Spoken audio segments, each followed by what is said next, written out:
Buenos días a todos y todas. Como ha dicho Natalia, mi nombre es Ronaldo Bastos. Yo soy brasileño, estoy haciendo una instancia investigativa aquí en IAN. Investigo el nuevo constitucionalismo latinoamericano, principalmente el constitucionalismo de Ecuador, la revolución ciudadana, los conflictos entre el hiperpresidencialismo y los mecanismos de participación ciudadana. Y Natalia, junto con Antonio, me invitó para hacer una conferencia sobre el surgimiento del Estado moderno. Ustedes hacen maestría en estudios judiciales, ¿no? Y es importante, la función judicial hace parte de la burocracia del Estado moderno. Entonces, es interesante entender cómo surgió el Estado moderno, este Estado muy centralizado, un Estado impersonal, un Estado profesional. Entonces, es interesante saber cómo surgió. Entonces, voy a intentar en una hora hacer un recorrido de 2 siglos, tres siglos, del siglo XIII hasta siglo XV, XVI, el proceso de surgimiento del Estado moderno. Y esta clase de teoría del Estado, pero también de historia del derecho, es una clase que va a intentar traducir cómo ha sido la historia de la centralización del poder político, porque esta es la historia del Estado moderno. En primer lugar, de dónde salimos, ¿no? Estamos en la Edad Media, en el siglo XIII, que los historiadores llaman de Alta Edad Media. Baja Edad Media es más cerca del Estado moderno, más cerca de la modernidad, y Alta Edad Media es más cerca de la antigüedad, ¿no? Y vivíamos en el campo, ¿no? Vivíamos, no. Los europeos vivían en el campo y no tenía ni tanto la idea de Europa, pero el mundo en una visión eurocéntrica vivía en el campo. Y había una organización política fundamental que era el feudo. Es por eso que este periodo es llamado de feudalismo, porque el feudo es la organización fundamental. El feudo es una limitación territorial donde las personas vivían, prácticamente todas las personas, y había un sistema económico específico. En la antigüedad teníamos la esclavitud, pero en la Edad Media teníamos la servidumbre. ¿Qué consistía este sistema económico? Bueno, el servo, que era uno de los más bajos estamentos sociales, trabajaba para el señor feudal, que era el dueño del feudo, quien mandaba mismo. Y el sistema de trabajo era un sistema de pago de tasas e impuestos. En un primer momento, ¿no? El señor feudal posibilitaba que el servo pudesse trabajar en un espacio de tierra donde retiraba su sustentabilidad, su sobrevivencia, y al mismo tiempo el servo tenía que trabajar un tiempo para el señor feudal y también pagar tasas y impuestos. En cambio, el señor feudal daba seguridad a los servos, ¿no? Garantizaba su sobrevivencia con su protección. En la Alta Edad Media había mucha poca gente, ¿no? Había baja población y esto caracterizó un poco la Alta Edad Media. Voy a dar 3 razones para esta baja población que serán fundamentales para el surgimiento. Cuando estas razones no pasaron a no existir más, esto posibilitó el surgimiento de un nuevo estamento, después una nueva clase social llamada de burguesía y un nuevo sistema económico llamado de capitalismo que fue necesario para el surgimiento del Estado moderno, el Estado moderno europeo. Es bueno que se diga. Bueno, la primera cosa que fundamentaba la baja población eran las invasiones bárbaras. Grupos de personas sin tierra, grupos errantes que invadían y mataban la población europea, digamos así. Entonces, muchas personas murieron con las invasiones bárbaras. Ni siempre el ejército personal del señor feudal daba cuenta de las invasiones. Otro elemento son las muchas enfermedades. Había muchas enfermedades en la Alta Edad Media, como por ejemplo la peste negra, y la medicina no tenía un desarrollo suficiente para dar cuenta de estas enfermedades. Entonces muchas personas murieron también. Y el último factor es el poco desarrollo de las técnicas agrícolas. Había mucha hambre en la Alta Edad Media. Entonces, esos 3 factores, invasiones bárbaras, muchas enfermedades y mucha hambre, posibilitaba esa baja población. Y del punto de vista político, la Alta Edad Media era una organización política descentralizada, porque había una divisiones de fuerzas entre los señores feudales, que eran dueños de esta estructura política fundamental, los feudos, la Iglesia Católica, que era muy importante en esta época, y los reyes. Ya existían reyes en Alta Edad Media, pero ellos no tenían mucha fuerza por causa de esa descentralización. Y el surgimiento del Estado moderno va a se configurar cuando los reyes asumen esta fuerza y consiguen, con ayuda de la burguesía, centralizar el Estado. Bueno, esta descentralización política, del punto de vista político, pero del punto de vista ideológico, no había descentralización. Nosotros vivíamos la llamada filosofía patrística de los padres de la iglesia, ¿no? La ideología de la época vivía una división dicotómica entre la ciudad de Dios y la ciudad de los hombres, que era la principal obra de San Agustín, uno de los padres de la iglesia de esa filosofía patrística.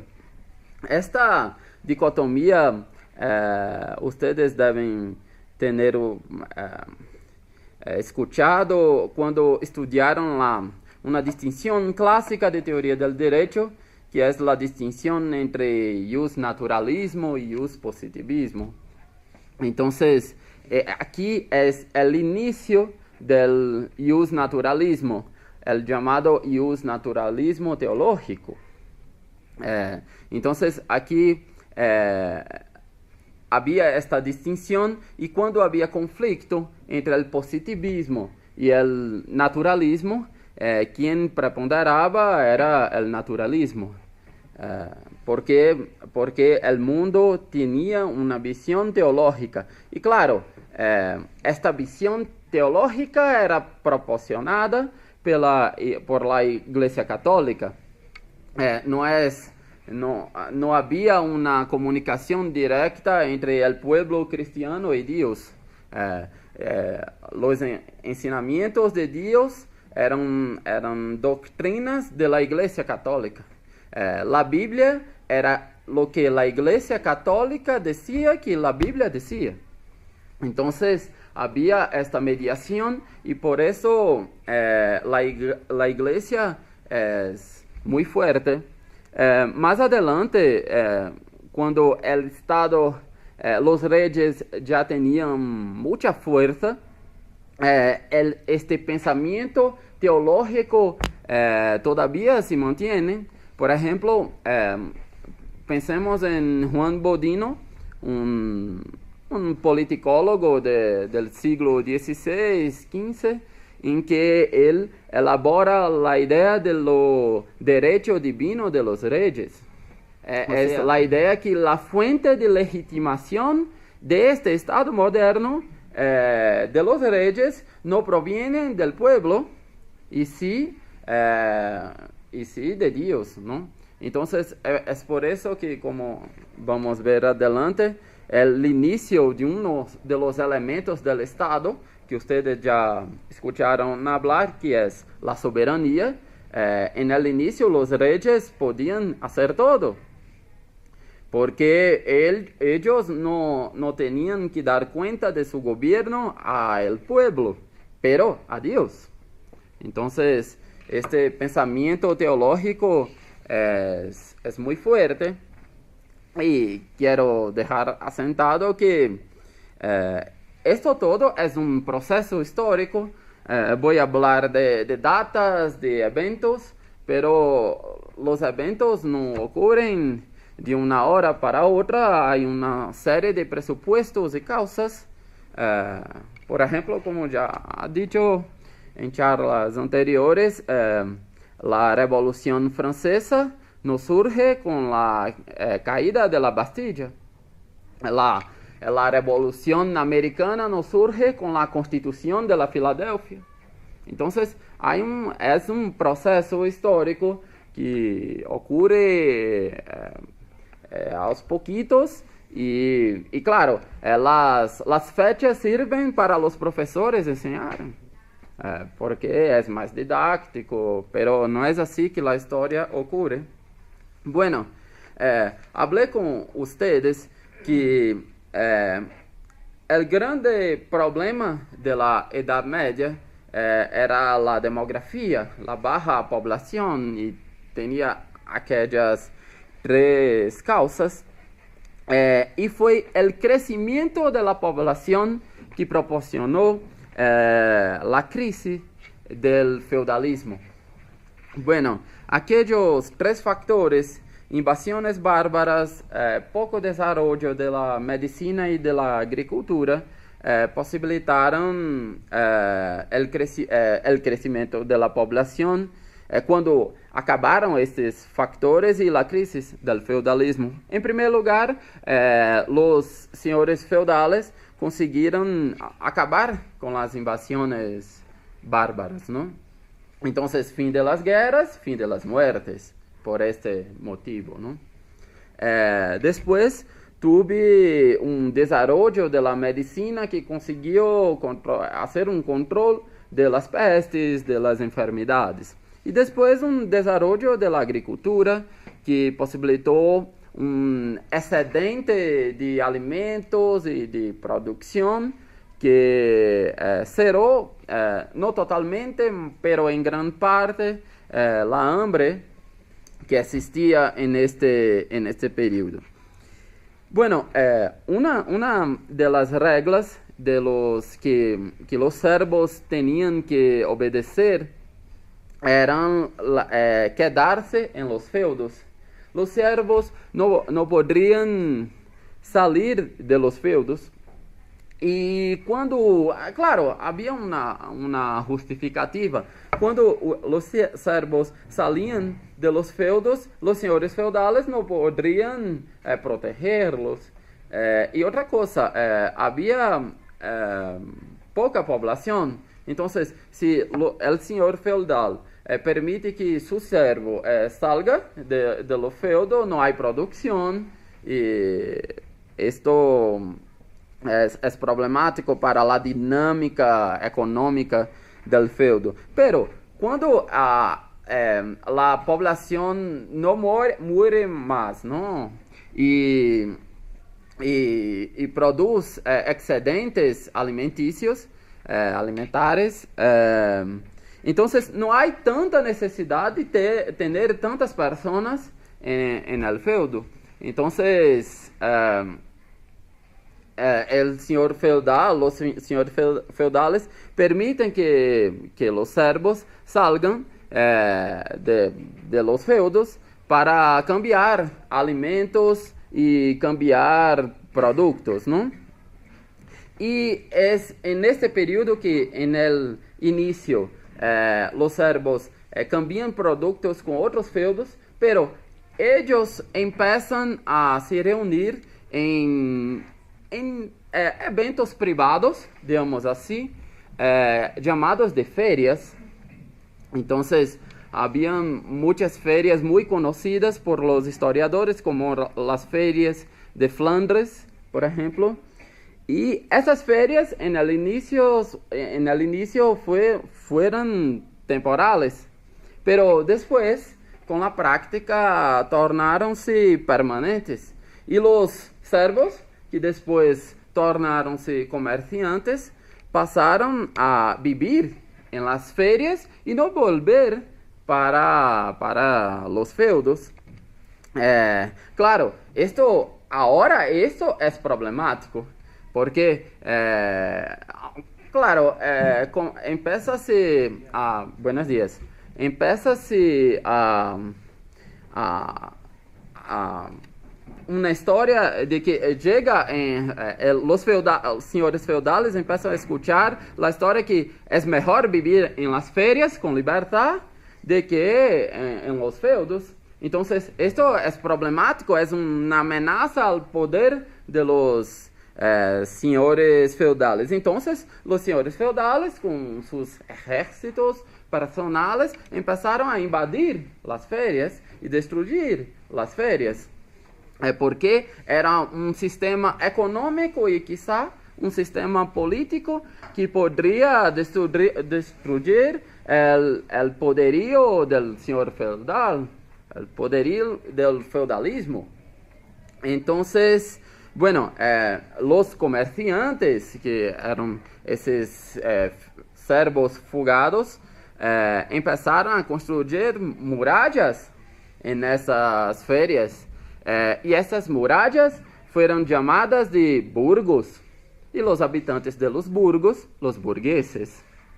Es ahí que surge esta clase que será importantísima si hablamos de Estado moderno, construcción del Estado moderno. No es, todavía es un estamento en el sentido weberiano, pero después pasa a ser una clase social, es el inicio de esta clase social. Bueno, todo este proceso histórico que duró siglos, 2 siglos, posibilitaron el resurgimiento de la vida en las ciudades. Porque la vida estaba en el campo, era una vida campesina y posibilitó el resurgimiento de la urbe, de la vida en la ciudad, y también con esto el resurgimiento del comercio y el resurgimiento posiblemente del dinero. Claro, el dinero puede tener sido en el inicio un producto común, un producto que servía de símbolo para todos los otros productos, pero después fue la moneda y el padrón oro que todavía sobrevive, pero el padrón principal es el dólar en el mundo, ¿no? Ahora. Y todo este proceso generó un nuevo, para usar Marx, un nuevo modo de producción, que es el capitalismo. Claro, un capitalismo muy distinto del capitalismo de hoy. Era un capitalismo llamado de mercantilista, ¿no? Y generó esta nueva clase llamada burguesía. Bueno, hubo aquí, y esta parte es importantísima, un doble interés. Bueno, esta situación generó los intereses de los reyes. ¿Por qué? Porque si yo protejo a la burguesía, protejo los burgos, protejo este nuevo modo de producción, el capitalismo, yo estoy sacando poder de los señores feudales. Entonces, si soy yo, los reyes, la iglesia y los señores feudales, si protejo esta nueva clase que no le gusta del padrón de organización sociopolítica de que los señores feudales son el símbolo mayor, yo destruyo los señores feudales. Entonces, el pensamiento de los reyes fue proteger la burguesía, proteger el capitalismo. En cambio, la burguesía también le interesaba esta protección. No quiero yo tener más la protección de la iglesia. Y claro, estamos hablando en este momento de iglesia católica, que prohibía el lucro, condenaba el lucro, condenaba el progreso económico, condenaba todo que no fuese la defensa de los pobres en esa época. Claro, es un proceso contradictorio que la iglesia tiene tierras, tiene dinero, tiene poder, y el discurso es de protección de los pobres. La frase típica de la iglesia católica es más fácil que un camello pase por el ojo de una aguja que un rico entre en el reino de los cielos. O sea, no le gustamos de los ricos, porque los ricos oprimen a los pobres. Aquellos que tienen poder oprimen a los pobres, aquellos que no tienen poder. Marx va a hacer una distinción. Aquellos que detienen los medios de producción oprimen a aquellos que solo tienen la posibilidad de vender su fuerza de trabajo. Bueno, estamos en el siglo XV. ¿Qué estaba ocurriendo en esta época? Bueno, estaba ocurriendo un proceso de cambio cultural y político de contesta del conocimiento teológico. Entonces, esta idea de ciudad de Dios y ciudad de los hombres, y los hombres son subordinados en todas sus actividades a Dios, estaba siendo contestado. Es el inicio de los experimentos científicos aquí. Entonces, la disputa en torno del heliocentrismo, esas cosas. Entonces, aquí está Giordano Bruno, Galileo, y estas personas, el inicio de la ciencia, ¿no? Este periodo que las ciudades italianas, principalmente Venecia, ¿no? Tienen un papel fundamental, es llamado de humanismo y renacimiento.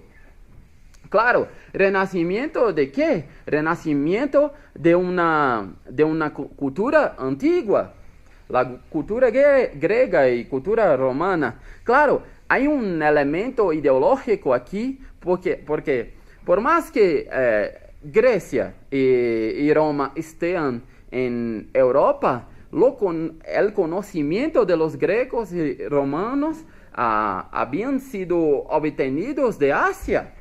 Entonces, claro, hoy Grecia y Roma son de Europa y es un instrumento ideológico decir que nosotros, europeos del siglo XV, XVI, somos la continuidad de los grandes pensadores de Grecia y Roma. Roma incluso es que crea el derecho, ¿no? Entonces, de toda esta racionalidad había una contestación y los romanos y los griegos eran un otro tipo de religión. Era una religión pagana, una religión cosmológica. Después en Roma nace el cristianismo, pero era una religión de vínculo con la tierra que los griegos llamaban de cosmo. Por eso la filosofía griega presocrática se llama cosmología. Entonces, es esto que se trata el Renacimiento. Y la obra fundamental del Renacimiento y para la teoría del Estado es El Príncipe de Nicolás Maquiavelo. Nicolás Maquiavelo es aquel que crea el nombre Estado. Es él que crea este nombre que quiere decir estar firme, está fuerte, algo asentado. Entonces, es por eso que hay una tradición en Europa de decir, bueno, el Estado moderno, el Estado que nosotros conocemos surge con nosotros. ¿Por qué? Porque la propia palabra Estado surge en la modernidad, surge con el Príncipe de Maquiavelo. Bueno, el príncipe que designa el soberano.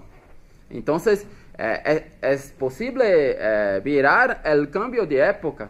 La obra fundamental de la Edad Media era la ciudad de Dios.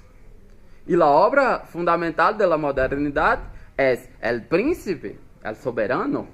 Entonces, sale de algo divino para algo terreno, ¿no?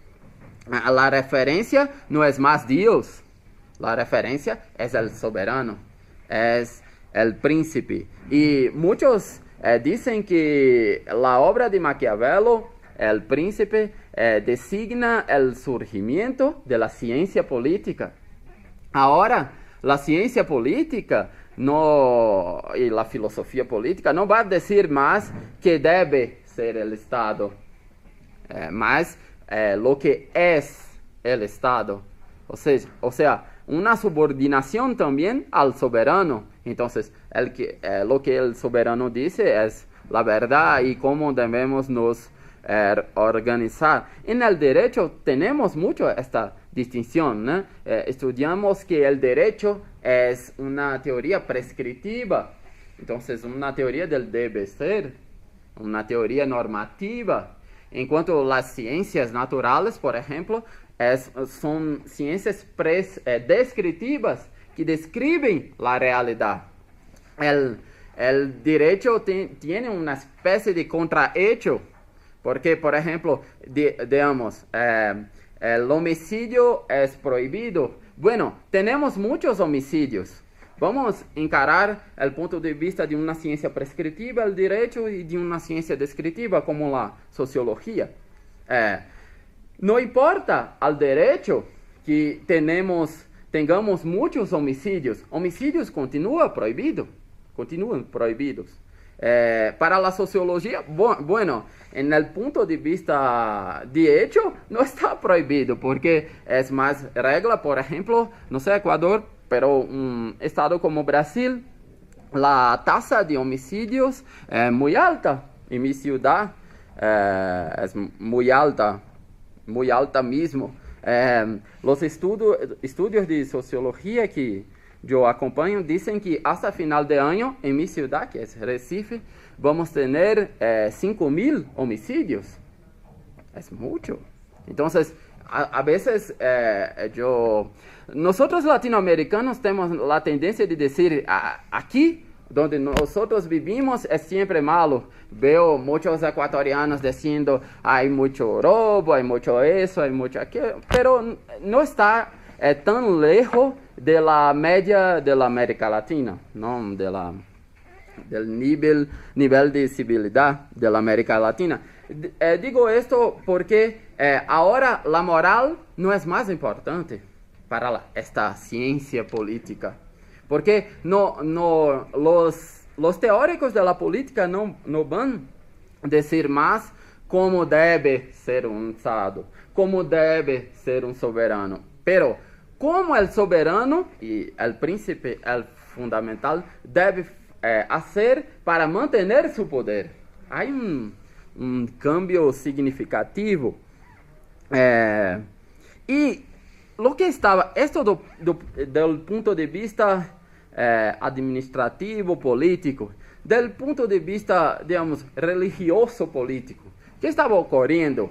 Bueno, la reforma protestante, que es muy importante también para la consolidación del Estado, principalmente la consolidación de la impessoalidad del Estado y del llamado Estado laico, que claro, es todo un proceso que tenemos que hablar, ¿no? Bueno, ¿qué estaba ocurriendo con el dominio de la Iglesia Católica? Tres cosas enumeré para ustedes. En primer lugar, las misas eran hechas en latín. Bueno, ¿quién conocía el latín en esta época? Los intelectuales, las personas cultas. Pero ¿el miembro común del pueblo conocía latín? No. Entonces, era una estrategia de dominio. Incluso la Biblia era en latín. Bueno, los padres hablaban con las espaldas para el público, al pueblo. O sea, ¿por qué? Porque el contacto de los padres no eran con el pueblo, eran con Dios. Entonces, esto significa también que el pueblo, para hablar con Dios, tenía que hablar con los padres, y los padres hablaban con Dios. O sea, es una mediación, y esa es la tercera característica, ¿no? Es una mediación que confiere poder a una institución, la Iglesia Católica. La Iglesia Católica en esta época tenía tanto poder que el soberano, cuando iría a ser coronado, era el Papa que coronaba él. El hecho más significativo de esta separación entre Iglesia y Estado es cuando Napoleón en Francia se autocorona. Dice, Papa no. Entonces es una progresiva independencia del Estado de la Iglesia. Pero no es del Estado de la Iglesia, de los reyes de la Iglesia. Había un conflicto de poder. ¿Qué hizo la reforma con Martín Lutero? Lutero era alemán. Entonces, Lutero hizo la traducción de la Biblia para el alemán. O sea, el pueblo común podría leer ahora la Biblia. Los pastores pasaron a dirigirse directamente al pueblo. No hablaban más con las espaldas para el pueblo. Y otra cosa, el discurso de la reforma era: ¿quieres hablar con Dios? Hablas. No necesita de mí, pastor. O sea, es todo un discurso que retira la mediación de la Iglesia Católica y con esto el poder de la Iglesia Católica. Claro, la Iglesia Católica no le gustó mucho de las ideas de Lutero y pasó a perseguirlo. Cuando pasó a perseguirlo, ¿quién que protegió Lutero? Los reyes. Entonces, claro, no es solo por causa yo creo más a partir de un protestantismo que a partir de un catolicismo. La Iglesia Católica nombraba los reyes, la Iglesia Católica tenía terrenos, tenía tierras, Entonces los reyes estaban interesados en sacar de la iglesia aquellas tierras que estaban en su territorio. Entonces, hay todo un procedimiento político en esto, un fondo político. Bueno, ¿se acuerda que la frase símbolo para mí de la Iglesia Católica es más fácil que un camello pase por el ojo de una aguja? Y en este periodo, una rama del protestantismo llamado calvinismo, Ítalo Calvino, que va a crear la idea de predestinación. Bueno, la Iglesia Católica decía, tienes que estar con los pobres, no puedes hacer usura, no puedes tener lucro. Y Calvino va a decir, no, todos los hombres ya están predestinados. O sea, aquellos que van para el infierno y aquellos que van para el cielo. Pero usted puede ayudar un poquito a Dios en este proceso. Entonces, tienes que mejorar su comunidad, su entorno. ¿Y cómo mejoras la comunidad? Bueno, tienes que progredir económicamente. Bueno, para la burguesía ha sido muy bueno una ideología, porque la burguesía tenía progreso económico, pero creo que cuando llegaba en casa, en la cama, bajaba la cabeza y decía, no voy al cielo. Entonces, si tiene una ideología que dice, no, tú también vas al cielo. Y tú tienes que hacer esta misma cosa que estás haciendo. Progreso económico, lucro. A punto de un importante sociólogo del siglo XIX, Max Weber, escribir un libro llamado La ética protestante y el espíritu del capitalismo. Vea que tiene todo que ver la burguesía, el capitalismo, una ideología religiosa que fundamentaba el capitalismo en la burguesía y la centralización política, porque los reyes darían esta fuerza. Y en ese periodo que se crea la burocracia, lo que ustedes en mayoría hacen en la función judicial. Y en este periodo, ¿quién va a hacer la burocracia? Bueno, quien tiene conocimiento para esto y quien tiene vínculo ideológico con el régimen. ¿Quién son estas personas? La burguesía. Y al mismo tiempo vamos a trabajar la idea de impersonalidad. O sea, no soy, ya que soy el soberano, puedo hacer lo que quiero. No, tenemos que tener reglas básicas. Entonces, tenemos que ser no un gobierno de hombres, pero un gobierno de leyes. Ustedes estudiaron uno de los primeros documentos jurídicos de la Edad Media, que se llama la Magna Carta Libertatum, que fue un acuerdo entre los señores feudales y el rey Juan Sin Tierra, que surgió mandado de seguridad, habeas corpus y un inicio de las garantías individuales, porque el soberano no puede cobrar impuestos y matar mi familia, tiene que dar una razón para esto. Entonces, ya la Carta Magna Libertatum es de 1215. Entonces, estamos ahora en el siglo XV. Entonces, la Carta Magna es del siglo XIII. Entonces, por esto que digo, es un proceso histórico de centralización del poder político. La palabra llave en esta clase es centralización del poder político. Estado moderno presupone el monopolio del uso legítimo de la fuerza. O sea, si tienes un problema con otro, no puedes hacer cualquier cosa. Tienes que invocar al Estado y a través de la justicia estatal que resuelve sus problemas. Bueno, una cosa es saber cómo surgió el Estado moderno, otra cosa son ¿qué características tiene este Estado moderno?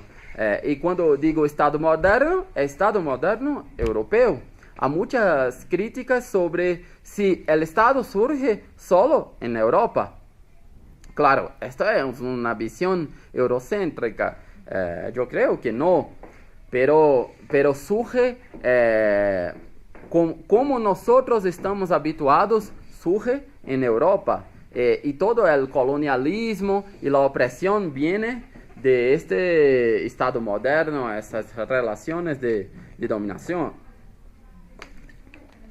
Tenemos tres elementos del Estado moderno que son fundamentales para su definición. El primer elemento es el territorio, que es el llamado elemento físico. ¿Qué es un territorio?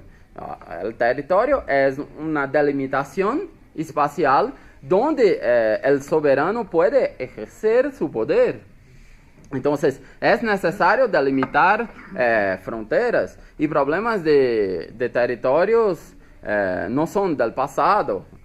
Hay problemas entre Palestina e Israel. Hubo, creo que años atrás, el problema entre Ecuador y Colombia acerca del territorio.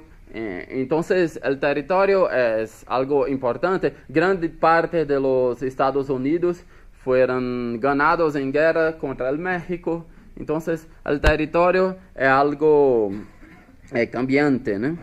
El segundo elemento es el pueblo. El pueblo es el elemento humano del Estado. No hay Estado sin pueblo.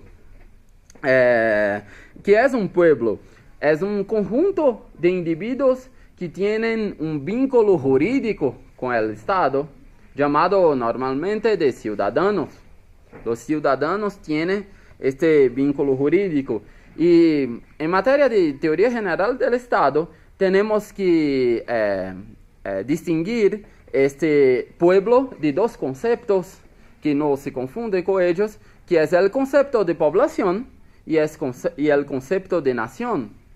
Bueno, si el pueblo es un elemento humano y un elemento cualitativo, o sea, son las personas que tienen un vínculo con el Estado, la población es un concepto cuantitativo, porque la población son todas las personas que están en el Estado de forma temporal o no.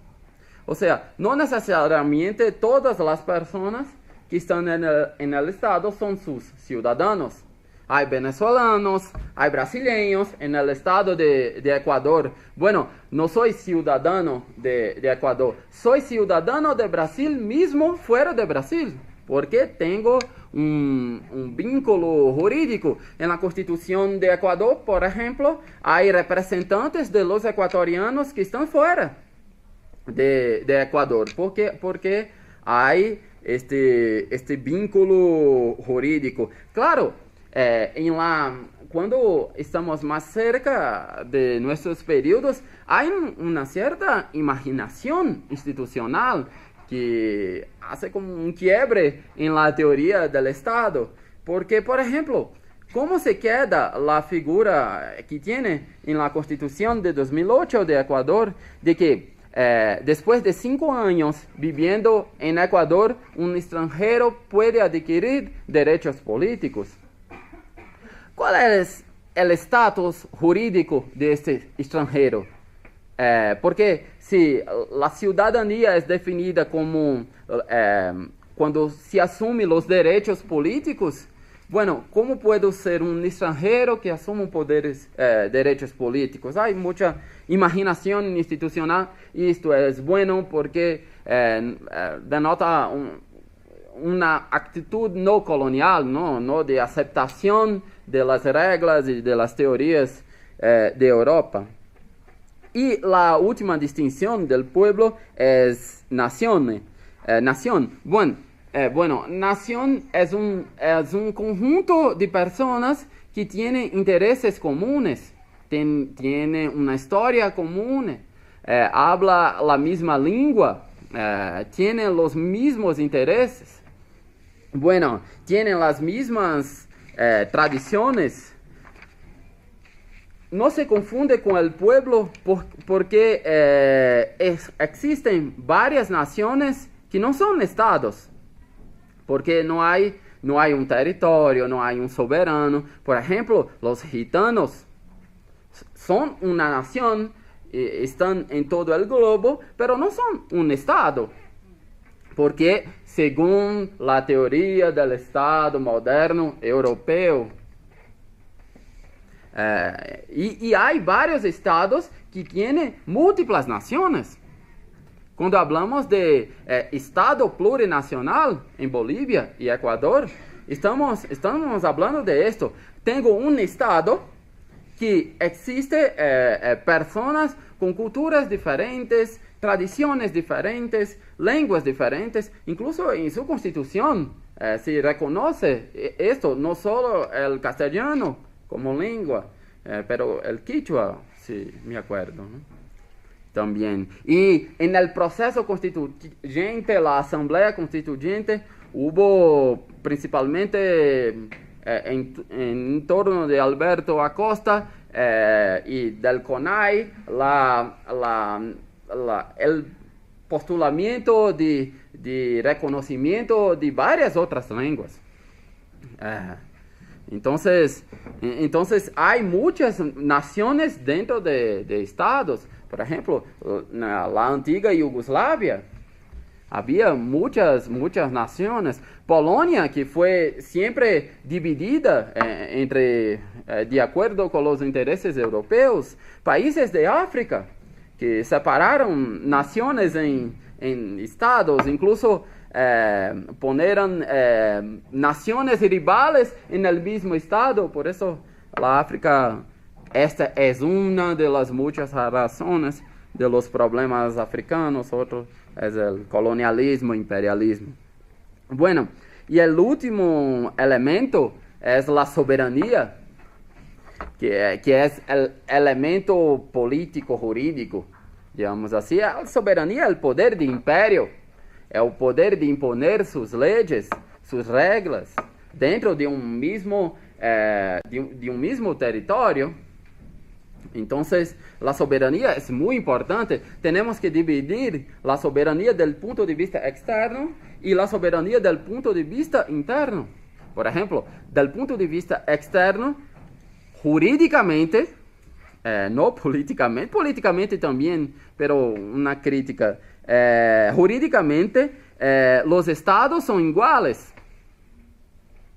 Los estados son iguales. Ecuador es igual a Estados Unidos del punto de vista interno, o a los países europeos externos.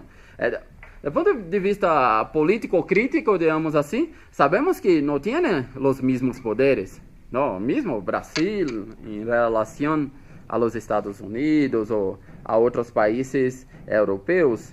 Pero del punto de vista interno, la soberanía designa este poder de imperio. Y este poder de imperio hubo una evolución.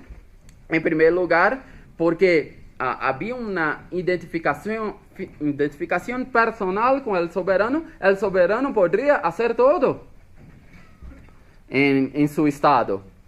Después, cuando surgieron los filósofos contractualistas, por ejemplo, que dijeron: la fuente de legitimidad del soberano no es Dios, es el pueblo. Entonces, tenemos que tener reglas. Entonces, es ahí que surge el movimiento constitucionalista, un constitucionalismo liberal. Pero, ¿qué es el movimiento constitucionalista? ¿Qué son las constituciones de esas primeras de Estados Unidos y de Francia? Bueno, las constituciones tienen dos partes.